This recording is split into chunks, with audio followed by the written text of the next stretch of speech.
একসঙ্গে আত্মহত্যার চেষ্টা একই পরিবারের 3 জনের। ঘটনায় একজনের মৃত্যু হলেও বাকি দুজনকে আশঙ্কাজনক অবস্থায় এমআর বাঙুর হাসপাতালে ভর্তি করানো হয়েছে।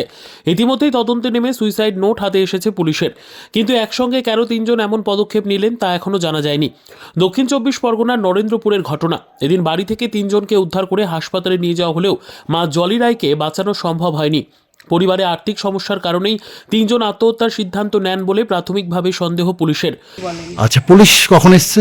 পুলিশ এই ঘন্টাখানেক আগে মনে হয়। না, আরো বেশি, ঘন্টাখানেক বেশি। আচ্ছা, মানে 2টো নাগাদ পুলিশ এসছে, তাই তো? আচ্ছা, পুলিশ কি বললো আপনাদের? পুলিশ এই সব নাম টাম নিয়ে গেল আর সুইসাইড নোটটা নিয়ে গেল। আচ্ছা, নরেন্দ্রপুর থানার রাজপুর সোনারপুর পুরসভার 30 নম্বর ওয়ার্ডের লস্করপুর এলাকার বাসিন্দা দীপক রায়, বয়স 63, স্ত্রী জলি রায় বয়স 55 এবং মেয়ে দিশারি রায় বয়স 23।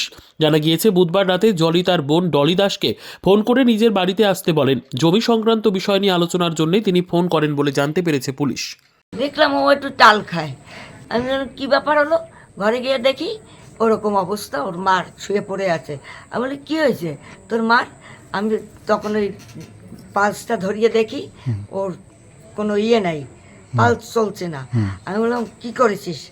বলে ঘুমের ওষুধ খেয়েছি। তখন বেঁচে ছিল? হ্যাঁ, তখন মানে ও আর কি অসুস্থের মতোই। আচ্ছা, হ্যাঁ, আর আমি বললাম বাবা তো 1 বছর আগের থেকে সেরিব্রাল অ্যাটাকে মানে অসুস্থই ছিল। তাই বললাম তাহলে তোর বাবাও খেয়েছে? বলে হ্যাঁ। আমি বললাম তাহলে তুই এইসব করলি কেন? আর কোনো আমার জবাব নেই। এই সংসার মানে আর্থিক অবস্থা খুবই খারাপ, মানে কোনো রকম। আচ্ছা, এখন যদি মানে কি মনে করছেন কি কারণে এই ঘটনাটা ঘটাতে পারে? এই ঘটনা আর্থিক এবং কোনো ট্যাপে পড়েছিল আমার নাতনি, আমার যতটা সম্ভব। Bureau report, PB news. Annapurna medical hall, chemist and druggist. এখানে সকল প্রকার ওষুধ পাওয়া যায়। নবাবহাট মোড়, পূর্ব বর্ধমান।